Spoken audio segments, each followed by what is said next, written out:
Hey guys, it's Courtney. I'm here with a 5-card 1-kit video for the May 2019 card kit by Simon Says Stamp. We're going to jump right into the first card here, and I'm taking a piece of the pattern paper from the set, and this is kind of like a watercolor background look without having to actually do it ourselves. And I cut this down to 5.5 by 4.25. Using my Misty here to go ahead and stamp out my images, I'm going to start by stamping this first flower with blackout ink by Ink on 3 in the lower right hand corner. Then I will take a piece or one full stick post-it note, and I'm going to place that directly over my image and stamp that again, and this will create my mask. I go ahead and fussy cut these, or this one mask. This is the only mask I'm using here. It doesn't have to be perfect, just as long as I don't have one image overlapping another. Go ahead and line that up directly over that first image, and then I kind of played around with the placement of the other images I wanted. I didn't want to fill up the card panel too much because I wanted a lot of that background to be showing, that watercolor-ish background to be showing. Went ahead and stamped out those additional images with that same blackout ink, and then we're going to move on to the coloring, and I'm going to be doing some Copic coloring directly onto the pattern paper. Now, this paper is not meant for Copic coloring or alcohol marker coloring, so you want to just be careful that you don't overblend. So normally when I do my coloring, I do start off with my lightest color to kind of map out those darkest areas and to get the paper saturated so that it makes my blending a little bit easier. In this case, I'm not going to do that. I'm going to start right off with my darkest color because I don't want to oversaturate the paper and risk any bleeding. So I'm starting with the RV69, and I'm placing my shadows where one petal is laying kind of underneath or behind another, and also at the base of the petals where they're kind of all meet in the middle, and where some of the petals are kind of folded over on itself. That would also create a shadow. Next, going in with the RV17, and I'm just flicking out that color a little bit in those darkest areas especially. For the shadows themselves, I pretty much just make that line a little bit thicker. Oh, Frankie break. And then for the rest of it, for the center of the petal itself, that's where I start my flicking motions. Same thing for the RV14, just extending those areas out a little bit further. I have this sped up a lot, but I am moving quite quickly just because I don't want to go over the same area more than once. First, RVs are kind of tricky sometimes, and they kind of remove a little bit more color than you want to when you go in with the lighter ones. And also, like I said, we're not working on Nina, we're not working on Copic paper here, so we want to just be careful that we're not over blending. That was the RV13, and now I am finishing off with the RV11, just quickly going over those highlight areas and blending that out just a little bit. If I have certain areas that aren't blended perfectly, I'm not overly concerned with it. For these two little buds here, I'm not going to show you all of the coloring here because I pretty much did the same thing, but I will just go over, or I'll show you guys where I place the shadows, which will pretty much be the same as what I did with the open flower, just where one petal is overlapping another or behind another. And use the same color combinations for those as well. For the center of that open flower, I am going to bring in some E markers and some Y markers. I started with the E15 being the darkest and then the YR27, and found that they were too similar. So I brought in the E18 just for the outer edge of that little circle and left that highlight in the center. For the leaves, I'm going to bring in some G markers here, and again, going directly in with that darkest color first to avoid any bleeding. For these leaves, I'm going to add some shading to the base of the leaf as well as the tip, and this will kind of make it look like they're bowed out a little bit or bent. For the stem of the flowers and the base of the flowers, I know there's a technical term to that, not sure what it is. I'm just going to add a little bit of shading on either side.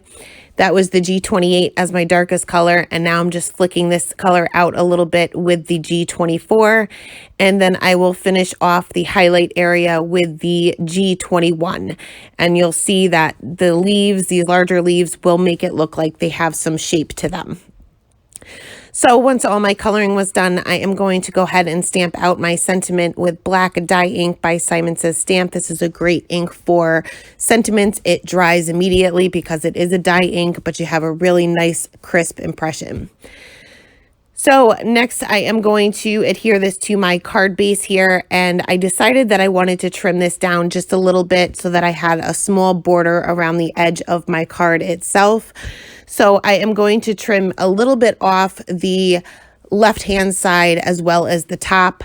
That way I still have my flowers placed where I wanted them placed. And I'm going to adhere this flat down with my Tombow Mono Multi Glue. This is a thinner paper, so you may have a little bit of trouble if you wanted to pop this up. You may have some bending when you put it in an envelope, so I just decided to adhere that flat. So that is card number 1. We'll move on to card number 2.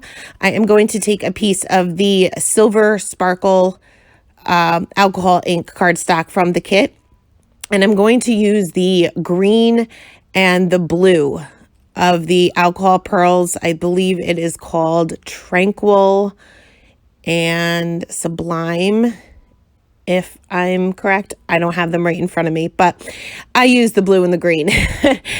And I used a little bit of the alcohol blending solution as well, just to kind of get those moving a little bit. I want these to blend, but kind of have like a blue-green look to it once it's done. The bottle of the blue color was clogged, so I just took a pin and just stuck that in there because there's all that pearl stuff in it. Again, I'm sure there's a technical term for that too.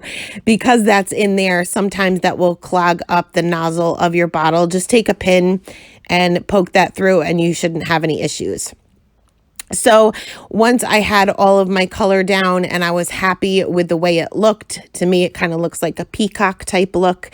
But once I was happy with that, I went ahead and put that aside to dry. I like to give this plenty of time. I probably gave it about a half an hour or so. So while I put that aside to dry, we're going to move on to the next card. So I went ahead and colored some of the images, and I'm just going to show you the color combinations that I used. I did have this recorded, or I thought I had it recorded, but apparently I didn't press record. But I colored them pretty much the same way as I did the first time around for the first card. So I went ahead and fussy cut those out. Now I'm taking a piece of Nina Solar White 80-pound cardstock, and this is cut down to an A2 size card size, and I'm just lining up my images on either side of my card panel here. I'm not too concerned about having any stamping or any images in the center because that part is going to be covered up. I want this to kind of look like I'm using pattern paper, but I'm creating my own. So I'm just kind of playing around with the placement here. I didn't want to have to do any masking. No particular reason other than the fact that I was just being a little lazy. So I just wanted to stamp this once and be done. So again, going to stamp this with the Blackout ink by Ink on 3. We are going to do just a little bit of Copic coloring, but you could certainly leave that part out. So you could use really any ink here if you want them to be black and white, or you can even use a colored ink if you prefer. So once that was done, I am just going to add a little bit of dimension, I guess you could say, to these flowers that are pretty much just black and white.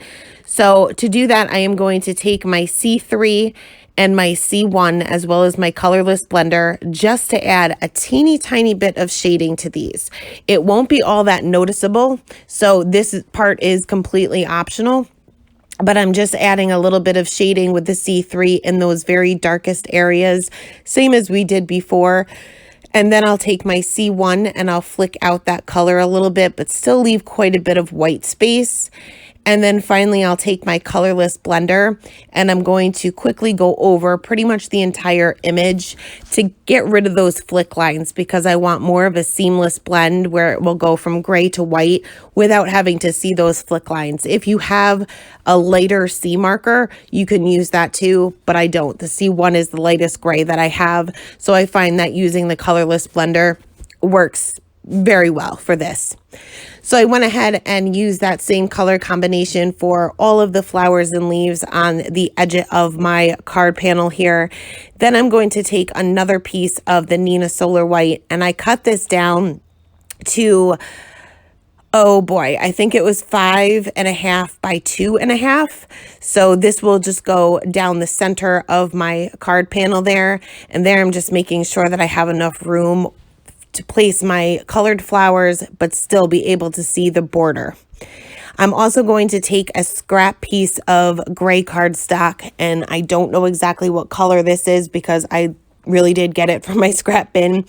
And I'm cutting this down to 5.5 by 2 3/4. So I'm just going to have a little bit of a border on either side of that strip that's going to go directly down the center of my card. So I went ahead and adhered that white piece flat down to that gray piece with my wet glue there. And I prefer to use the wet glue. It's cheap and it gives me a couple of seconds to kind of maneuver that around in case I don't have it centered perfectly right away. So next I am just going to go ahead and arrange my flowers there. And again, I played around with this a lot. Now, I have an issue with arranging die cut flowers or fussy cut flowers. If it's a 1-layer card, I have no problem just stamping and masking and keep going and build myself a bouquet. But for whatever reason, when I actually have them in my hand, I struggle with it a little bit. So once I had the placement down and I was happy with it, I will go ahead and adhere some of the leaves down flat, whatever's laying directly onto the cardstock, and that main flower, I guess you could say, is going to be popped up. So once I had the placement down, I'll remove the top pieces and just kind of lift up my leaves where they are now and just put a dot or two of the glue to make sure that they stick in place. I can always add more later, but this way I know exactly where they're supposed to be and they're not going to, I don't actually have to pick them up and put them back down because I'll never get it the way I wanted it before. Going to take some Scotch foam tape just to add a little bit of that to the back of this larger flower here that will be popped up right there in the center. And I have some of these pieces kind of hanging off this strip, and I'm fine with that. I'm going to pop those up as well. So once I was happy with that, I'm going to go ahead and stamp out my sentiment right there on the bottom. And again, I'm going to be using that black dye ink by Simon Says Stamp to do that. And this card I'm actually making for one of my friends, so I really liked the font and the sentiment for this. So next I'm going to take some more of that Scotch foam tape and I'm going to layer that all on the back of that strip of card, or that strip, I guess, and put little teeny tiny pieces on the flowers and leaves that are kind of hanging off the edge. And then I'll go ahead and adhere that down to that card panel there. And I did have to snip off the top part of that leaf that was hanging off the top. I guess I just wasn't thinking. So that is card number 2. Next, we'll move on to the card that we have already started. My alcohol ink is dry, so I'm going to place this into my MISTI, line up just some of the leaves that are from the stamp set. At this point, I thought I was going to make a card with just the leaves. And I went ahead and stamped this out with the blackout ink as well. You will not want to use an alcohol based ink. So any like solvent ink you're not going to want to use because it's going to react with the alcohol ink. So I figured if I used a Copic safe ink, which there are also alcohol inks, I should be okay. So I did have to stamp these twice just to get a better impression. And I stamped 2 of the images more than once. I wasn't sure exactly how many I was going to need, but I went ahead and stamped those out twice as well. And then I fussy cut these. It is a little bit awkward, I guess you could say, to cut through the alcohol ink cardstock because it's more of a plastic feel rather than a cardstock or paper feel. But I didn't really have too many issues. In fact, it kind of bends a little bit easier than cardstock does. So you can get into those teeny tiny areas better than you can with just regular cardstock. So once all of those were cut out, I took a piece of white cardstock here, and my original plan was to kind of lay these down on the base of the card. And once I had them down, I thought I was going to have enough variation between that blue and the green for the alcohol inks, but it just didn't look good. So I tried to do a landscape card and it still just didn't look good. So I decided to add some flowers. So I'm basically going to do the same thing, except for this time I grabbed a piece of the yupo paper. And this time I'm going to use the blue and the pink. It's kind of like a pinkish purplish color of the alcohol pearls that came in the kit. And I'm just going to spray those around or drop those onto the yupo paper along with the alcohol blending solution. And again, just let this dry for a little bit of time. You'll be able to tell if it is still wet, if it's shiny in certain areas, like more shiny than the rest of the areas. A lot of the corners typically take a little bit longer to dry. So once that was dry, we're going to move on to the stamping, and I am going to do the same thing once again, lay this out in my Misty and take some of those floral images there and stamp that with my blackout ink. Now at this point in time, when I'm doing my stamping, I wasn't sure which flowers I wanted to use, so I ended up stamping 3 of them. And when I'm doing my stamping, I seem to be getting the same results as I was getting with the leaves. But once I started cutting these, I realized that the blackout ink obviously reacts different with the yupo paper than it does for the alcohol ink cardstock. And I had a lot of, I don't want to say that it smeared, but as I touched the black outline, the ink kind of removed itself from the yupo paper, if that makes any sense at all. It almost acted as if it was the alcohol lift ink, where it lifted the alcohol ink, but it also lifted that black outline. So I carefully cut these out, and then in order to fix that, I used an AK Success journaling pen, which is typically a Copic safe pen that I use to outline images or draw anything that I want for scene building, and I figured I'd give it a try. And as I went over the lines that kind of disappeared, gave it a couple of seconds to dry, I found that this worked much better than the ink itself. So once that was done, I'm going to take a stitch rectangle die by Simon Says Stamp, and this is the second to largest one from the set. Cut that from white cardstock, and this will eventually be layered on top of a A2 size note card. And here again, I am just playing around with the placement of my flowers, and the more I touched the ink, the more inky my fingers got. So I'm not sure if you guys can actually see it on camera, but my panel there was becoming very messy. More than just a smudge. There was a whole lot of smudges. That because I didn't go over the entire image with the EK Success journaling pen, again, just being a little bit lazy, I was getting a lot of smearing. And I don't know whether you guys can see it, but my fingers were a mess. So I was determined to get the card done and put together. So again, I used my Tombow Mono Multi-Glue to adhere any of those leaves that I wanted flat, including that one flower there.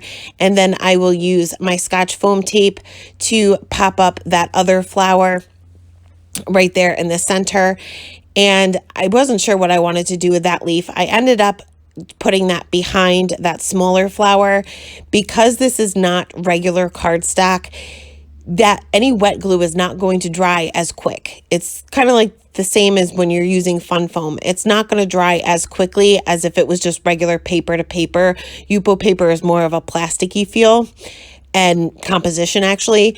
So you have a few extra seconds to kind of play around with your placement. So once I finally was able to get that placement down, I went ahead and put that Scotch foam tape again all on the back of that stitched rectangle panel there that we had created, and went ahead and adhered that onto the card base itself. There's my inky fingers. And then once that was done, first I did add my sentiment also with that black ink by Simon.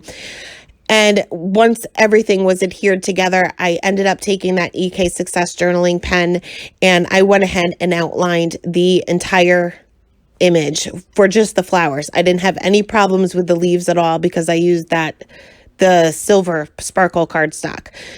So that is it for card number 3. Moving on to card number 4, I wanted to play around with some of the pattern paper, and this card is so simple. I loved the watercolor look to these papers. So I wanted to take this floral arrangement here, and I'm going to go ahead and cut that down. I had the stitch rectangle dies on my desk from the card before, so I decided to use them again. This is the third largest one in the set for this floral arrangement, and then I'm going to use the largest one for kind of this background paper here. I'm going to go ahead and run that through my Gemini, and they go well together. Obviously they're from the same paper pack, but I needed a little bit of a border, I guess you could say, for each one of these because they blended in a little bit too much. I was originally going to use the watercolor pink paper from the set, but I didn't have enough for a border for both of them. So I ended up taking the cotton candy cardstock also from the kit. And I will go ahead and cut that down just slightly larger than both of those stitched panels, and then glue those together again with that Tombow Mono multi glue. And then take a A2 size note card and adhere that first panel or that largest stitch rectangle die flat against that. And then I wanted to pop up the middle panel. So it's very similar layout to the card that we made previously, only the stitched rectangle die in the center is just a little bit smaller than the one before. For my sentiment, they have all different size sentiments here, and I used a teeny tiny one for this one, taking that scrap piece of cotton candy cardstock, treated that with my anti-static tool, and I'm going to go ahead and stamp this out with Versamark ink. The first one, I just re-inked my Versamark pad, so I guess it was a little too juicy. So the first one didn't get a great impression. So I just flipped that panel around, or that scrap piece of cardstock around, and re-stamped that. And then I'll sprinkle on some Hero Arts white embossing powder and go ahead and heat set that. Then trim this down into a skinny little strip.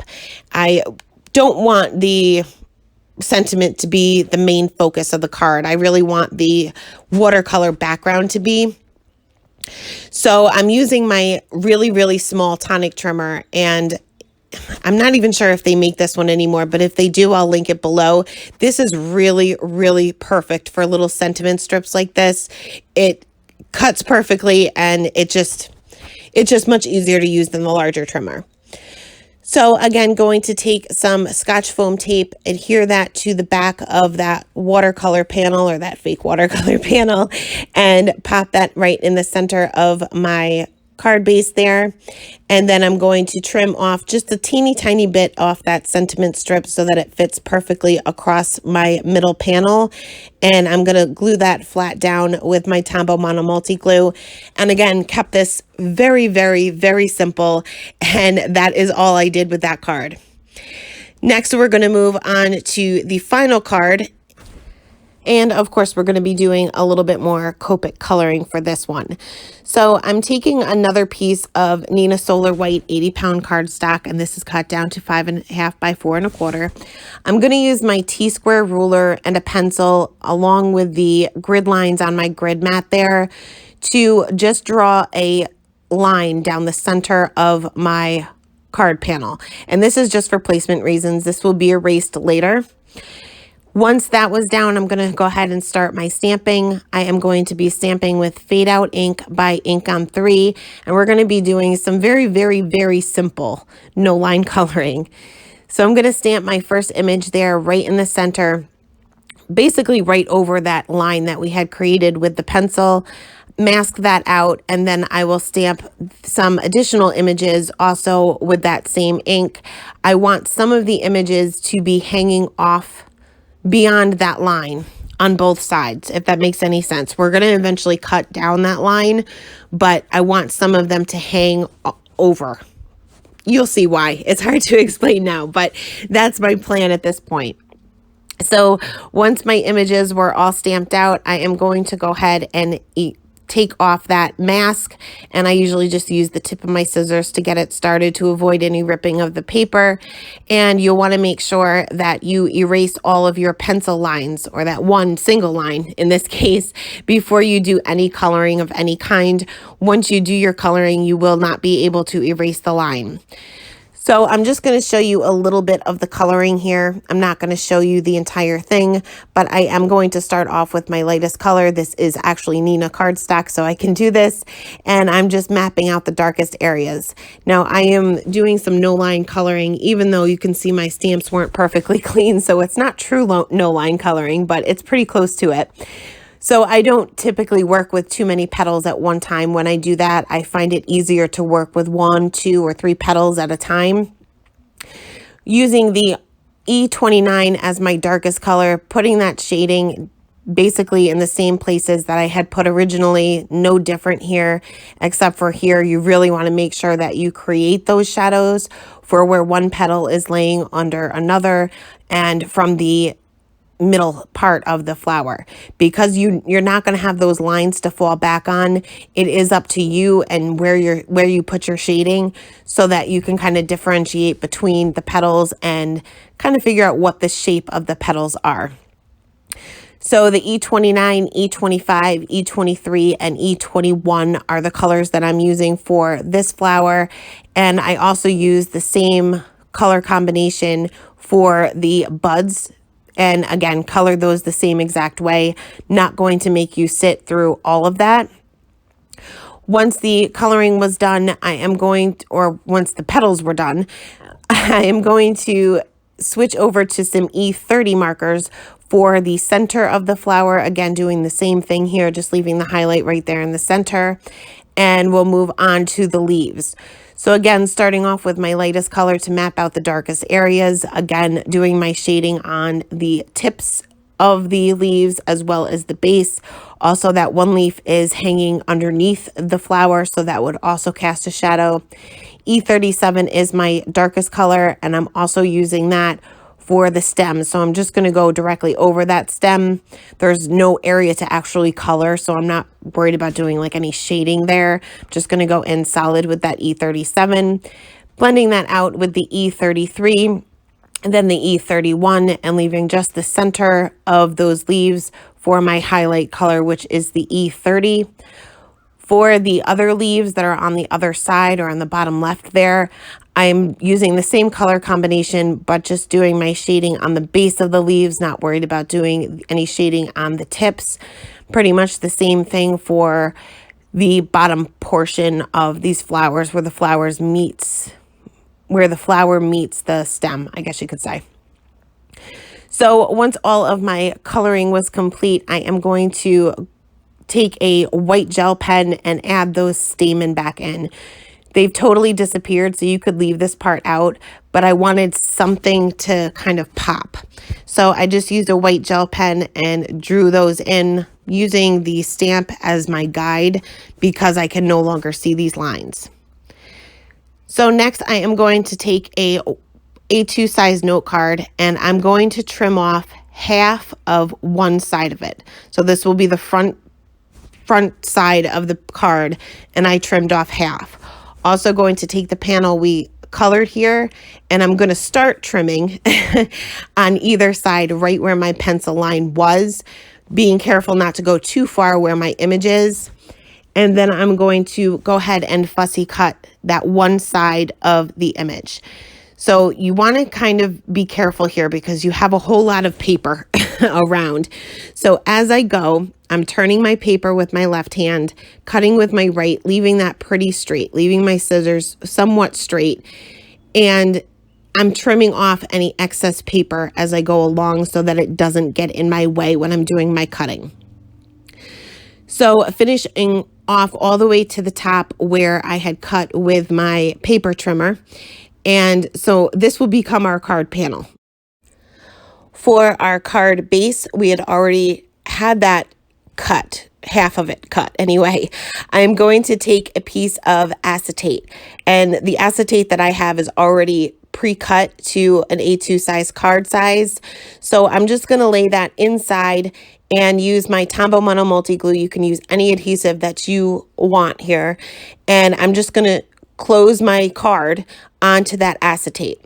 Now, if you're using a wet glue, this may take a couple of seconds to dry. So you'll just want to make sure that this is nice and stuck down.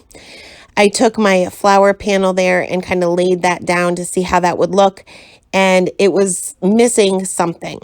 So I ended up taking a strip of the pattern paper, and this is kind of like a brownish, neutral tone, watercolor-ish piece, and I just cut a skinny little strip there. Again, use my Tombow Mono Multi Glue to adhere that little strip down where my card base meets that acetate. And then I'll just take my scissors to trim off any excess that is hanging off the sides. Put that aside so that my adhesive can completely dry before I move on to the next step. And I'll go ahead and stamp out my sentiment, also from the same stamp set from the kit. And I'm going to be using dark chocolate ink by Simon Says Stamp. And I'm just going to stamp this in the lower left-hand corner. Now, the one word is open, so you can add color to that. And I wanted this to match my flowers or match my coloring the best I could. So the dark chocolate is a little bit darker than my darkest color. So I'm going to bring in that E21, which was one of the lighter colors that we used.